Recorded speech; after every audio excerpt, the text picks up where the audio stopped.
প্রথম যে কোনো জিনিসের প্রতি কিন্তু মায়াটা কাজ করে অন্যরকম ভাবে। আসসালামু আলাইকুম সবাইকে, welcome back to Nisha's diary. চলে এসেছি আপনাদের সাথে শেয়ার করার জন্য নতুন আরও একটি ভিডিও নিয়ে। আজকে আমরা এসেছি একটি রেস্টুরেন্টে। এই রেস্টুরেন্টের নাম হচ্ছে সাবওয়ে। 2014-এ যখন আমি আমেরিকাতে ফার্স্ট আসি, আমার প্রথম কাজই কিন্তু ছিল হচ্ছে সাবওয়ে এরকম একটা রেস্টুরেন্টে। তো যখনই আমি এরকম সাবওয়ের পাশ দিয়ে হেঁটে যাই বা কোথাও যাই, আমার কিন্তু সেই প্রথম জবের কথা বা সেই স্মৃতিটা এখনও মনে পড়ে। তো এরকম একটা রেস্টুরেন্ট আমাদের বাসার পাশেই ছিল। তো আমরা হাঁটতে বের হয়েছিলাম, আমি এবং আম্মু আর আলাইনা, আমরা তিনজনই গিয়েছিলাম। আর আম্মুকে দেখাচ্ছিলাম যে আম্মু, আমি যখন প্রথম এসেছিলাম আমেরিকাতে তখন কিন্তু আমি এরকম একটা রেস্টুরেন্টেই কাজ করতাম। দেশের বাইরের জীবনটা যতটা দেখতে সহজ মনে হয়, আসলে কিন্তু অতটাও সহজ নয়। প্রথম দিকটাতে একটু স্ট্রাগল করলেও কিন্তু কাজটা আমার মনে হয় সারা জীবনই করতে হয়। সারা জীবন করতে হয় আমি এজন্যই বলছি, কারণ প্রথম দিকটাতে হয়তো অনেকে স্ট্রাগল করে, কারণ ওই সময় একটা লক্ষ্য থাকে যে আমি আর্ন করব, বা আমি একটা বিজনেস করব, বা আমি কিছু একটা করব আমার ফ্যামিলির জন্য বা আমার নিজের জন্য, ফিউচারের জন্য।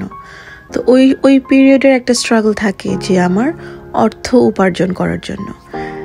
তো যখন ওই লিমিটটা শেষ হয়ে যায়, যখন এনাফ পরিমাণের আপনি সেটেল হয়ে যান, এর পরের যে সময়টা, কারণ এখানে তো আপনি সেটেল হয়েই যাচ্ছেন দেশের বাইরে, এর পরের সময়টা কিন্তু মানুষ তখনও কাজ করে। কেন কাজ করে? কারণ আপনার সময়টা কিভাবে কাটবে, কারণ এখানে তো আপনার জন্য কারো কোনো সময় নেই। মানুষ সময় কাটানোর জন্যও কিন্তু কাজ করে অনেকেই। আপনার কতক্ষণ ঘুরতে ভালো লাগবে, কতক্ষণ বাসা থাকতে ভালো লাগবে। বাংলাদেশে হয়তো দেখা গিয়েছে আপনি বাজারে গিয়েছেন, কারোর সাথে দেখা হলো, বা আপনি আপনার বন্ধুর সাথে বিকেলবেলা একটু চা খেতে গেলেন বা নামাজ পড়তে গেলেন, বা কিছু একটাতে সময় এমনিই কেটে যায়। বাট এইখানে তো আসলে ওরকম না। এখানে আপনার ফ্রেন্ডদের সাথে যদি আপনার মিট আপও করতে হয়, সেটাও একরকম স্ক্যাজুয়ালিং করে নিতে হয় যে অমুক ডেতে ফ্রি আছো কিনা, বা এক সপ্তাহ আগে থেকে যে আমরা ওরকম বা ওই সানডেতে দেখা করব, বা যার যার সুবিধা অনুযায়ী। তো দেখা যায় যে অনেক বয়স হয়ে গিয়েছে এখানকার কিছু মানুষ, তারা স্টিল কাজ করছে, কারণ তাদের তো বাসায় একা একা ভালো লাগে না। তো এনিওয়ে, আপনাদের সাথে ছোট্ট একটি ভিডিও শেয়ার করলাম। আর আমাদের তো কাজ করতেই হবে, কারণ কাজ যদি না করি তাহলে তো বিল পে করতে পারবো না।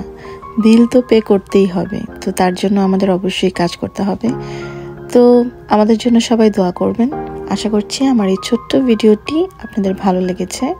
আর যদি ভালো লাগে অবশ্যই শেয়ার করবেন ফ্রেন্ডস অ্যান্ড ফ্যামিলির সাথে। আল্লাহ হাফেজ।